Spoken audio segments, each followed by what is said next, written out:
Bonjour, est-ce que vous m'entendez? C'est bon? Ok, super. Et l'écran, c'est bon aussi? Tout va bien? Ok, super.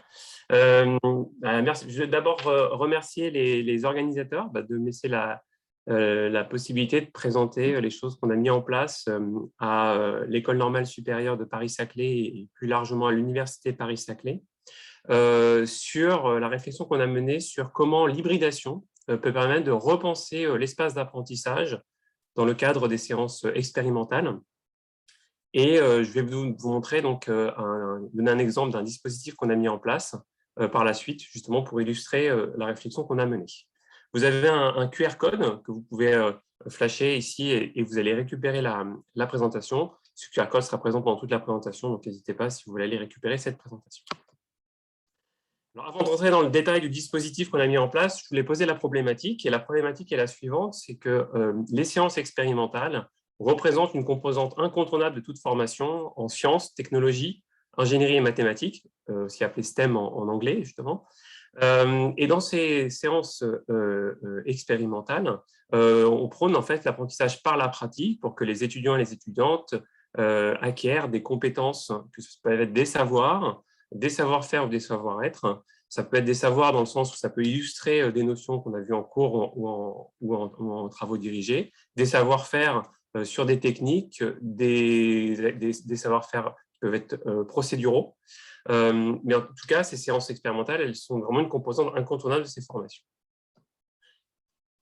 À l'heure actuelle, le temps consacré aux activités expérimentales en présentiel diminue largement dans de nombreux programmes de formation, comme l'indique cet article.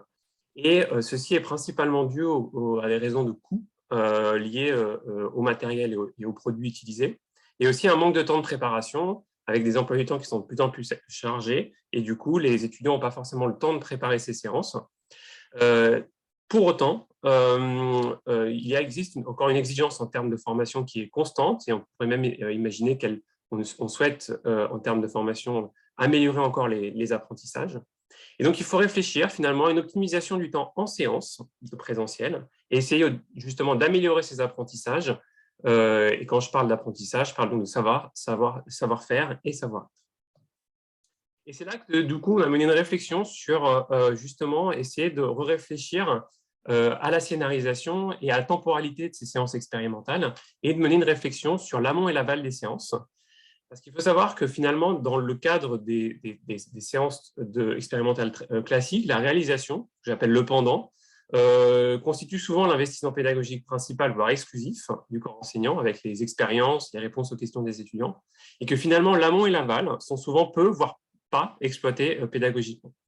Et c'est assez frappant de voir que de nombreuses études et réflexions sur l'optimisation des apprentissages en cours UTD existent, mais qu'il y en a finalement assez peu sur les activités expérimentales, principalement parce que dans le cadre de ces activités expérimentales, souvent, la motivation et l'engagement des étudiants est assez forte. Ce sont des activités qui sont assez plébiscitées.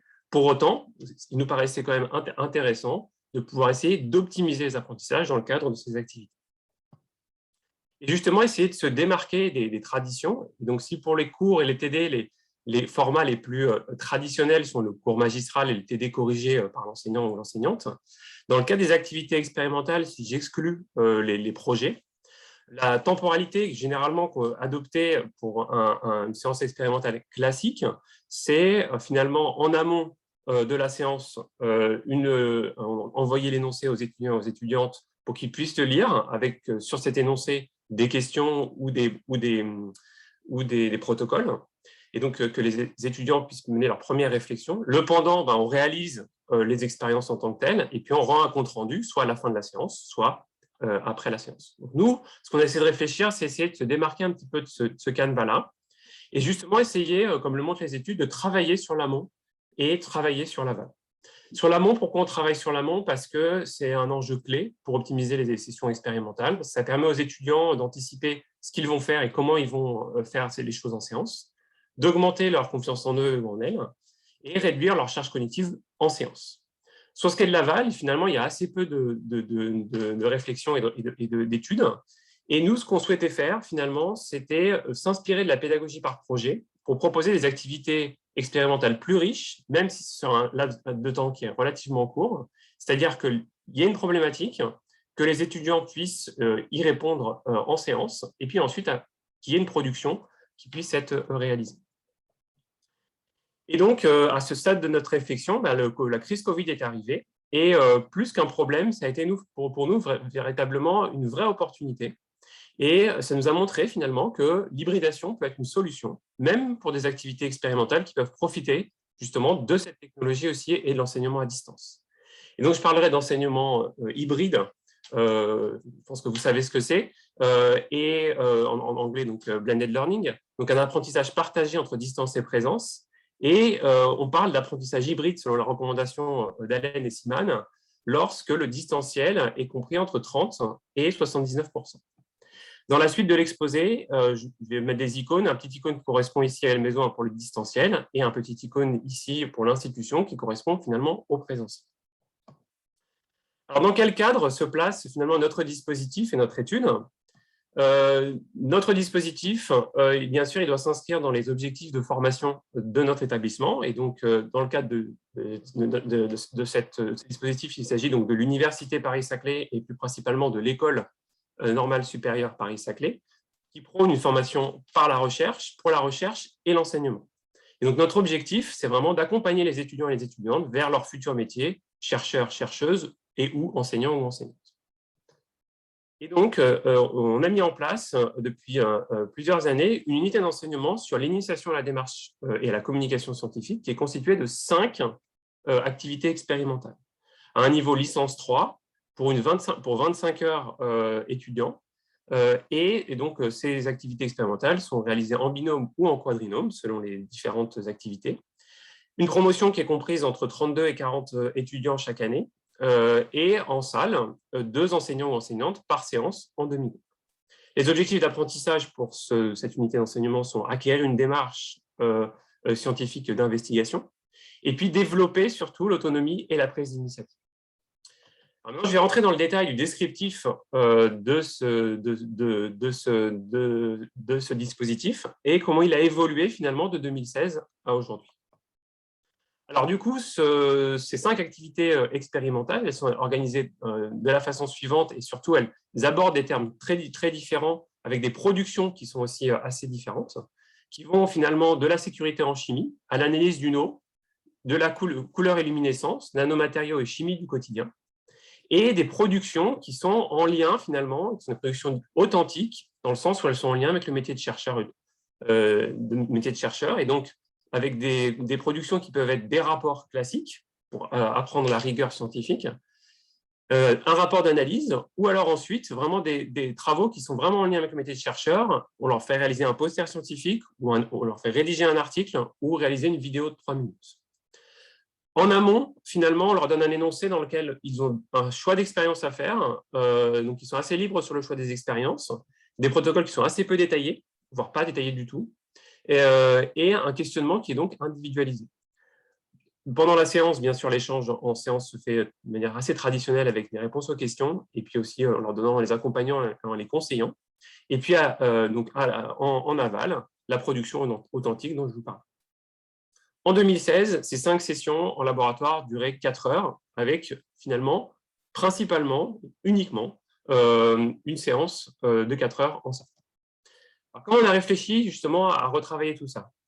Et donc, pour ce qui est de l'amont, on a introduit finalement une séance de préparation de cours en distanciel de 45 minutes, 2 semaines à 1 mois avant la séance, dans laquelle, en fait, on va présenter les objectifs d'apprentissage, on va présenter les attendus en termes de production, donner la grille d'évaluation et aussi leur donner à la fois les ressources disponibles, bibliographie, cytographie, et leur donner aussi, leur montrer ce qu'on a mis finalement sur le LMS ou le NT.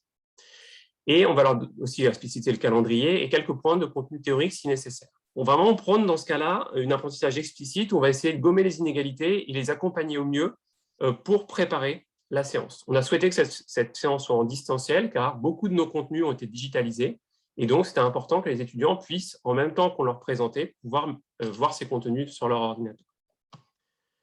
Des exemples de ressources, ça peut être des sites internet, comme ceux qui sont indiqués là, ECA ou par exemple Chimactive.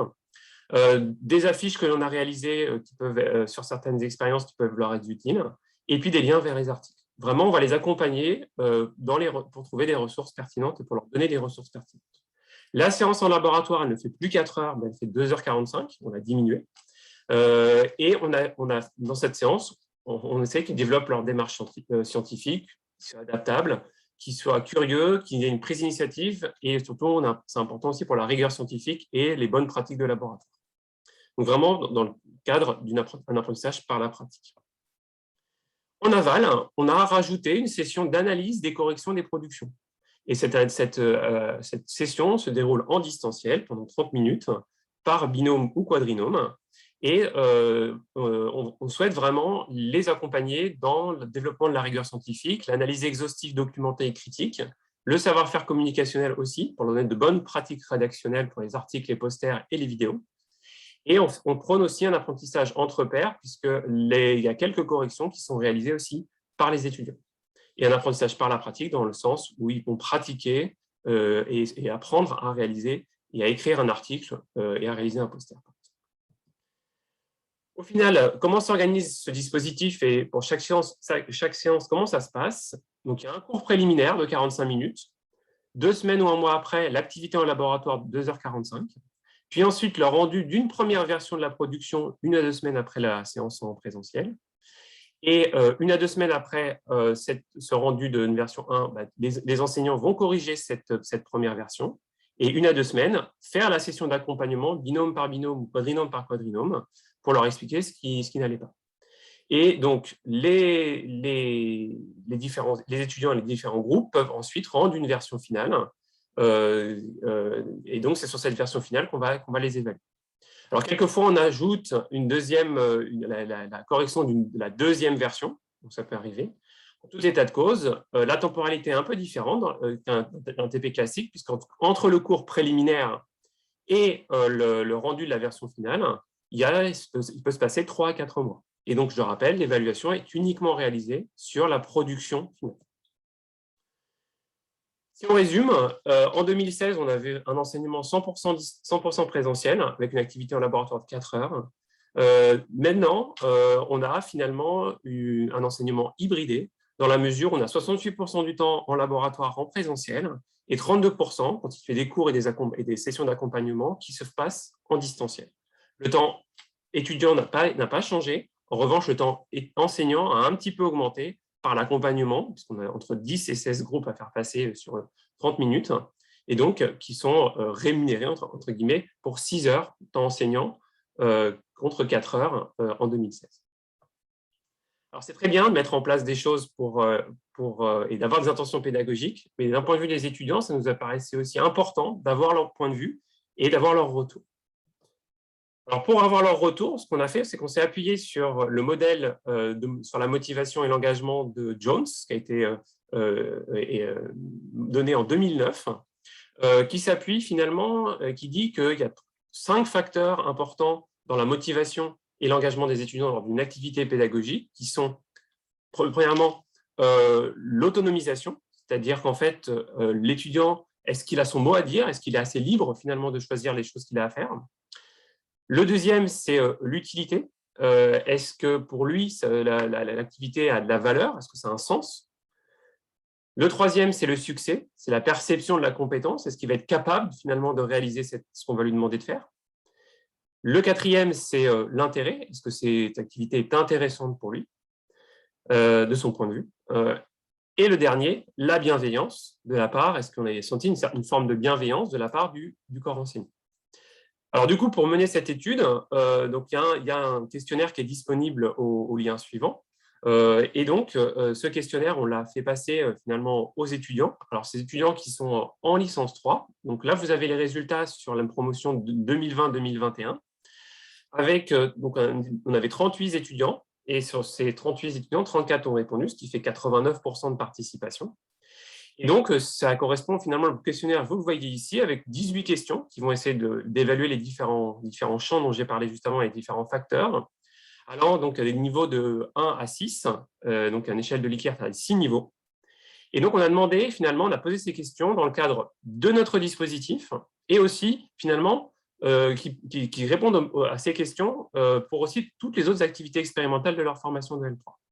Et ce qu'on voit ici, c'est représenté, c'est les résultats. Et on voit nettement qu'en bleu ici, c'est notre dispositif, en pointillé orange, les autres activités. On voit que d'une part, les valeurs sont extrêmement élevées. Donc, on a finalement réussi à jouer et à optimiser et être efficace sur l'ensemble des facteurs avec un minimum, une valeur minimale à 4,8 pour le succès et maximale pour la bienveillance à 5,6, ce qui est un très bon chiffre. Et vous voyez aussi qu'il y a un écart important, notamment sur l'autonomisation et aussi un petit peu sur la bienveillance par rapport aux autres types d'activités. Et cet écart et cette surexpression finalement de l'autonomisation et de la bienveillance, on l'a quantifié par un Z-score et on voit ici que finalement on a un effet d'ampleur important, c'est-à-dire que dans le cadre de nos activités, de notre dispositif par rapport aux autres activités expérimentales, on a vraiment amélioré de manière très nette l'autonomisation et la bienveillance. Et on pense, nous, que c'est vraiment lié à cet apport du distanciel et le rôle important des cours préalables pour les accompagner et des séances d'accompagnement aussi pour les guider dans la production de leur compte rendu et dans l'écriture de leur production. Si je conclus, est-ce qu'on a répondu à la question quel espace d'apprentissage dans la formation de demain et comment l'écrit-on? Ce qu'on pense en tout cas pour les séances expérimentales, c'est que le distanciel va être important pour réfléchir justement à cet amont et cet aval de ces séances pour accompagner et guider les étudiants et faire en sorte d'optimiser le présentiel. Et que l'espace d'apprentissage des séances expérimentales n'est pas conscrit à la salle de travail en présentiel. Et donc, je vous essaie de vous montrer avec la mise en place d'une activité expérimentale hybride avec 32% de distanciel qui a permis justement un accompagnement et un temps en séance optimisé et favoriser aussi l'autonomie, a permis de favoriser l'autonomie et la motivation des étudiants et des étudiantes. La perspective pour 2021-2022, c'est encore travailler sur l'amont et l'aval. En amont, en introduisant des quiz pour un peu évaluer leur niveau sur les aspects qui sont liés au savoir. Mettre en place un espace d'échange pour les questions en amont, mais aussi en aval. Et aussi prendre en compte la progression entre les différentes versions de leur production. Donc, vous avez une référence ici, si vous voulez en savoir plus sur ce dispositif. Et je voulais remercier finalement les personnes qui nous ont soutenus et qui ont permis aussi à la réflexion pendant toutes ces années. Et je veux aussi vous remercier pour votre attention. J'ai remis le QR code si vous voulez le flasher pour récupérer la présentation. Merci beaucoup de votre attention. Merci beaucoup pour votre présentation, Jonathan, très, très intéressante. Est-ce que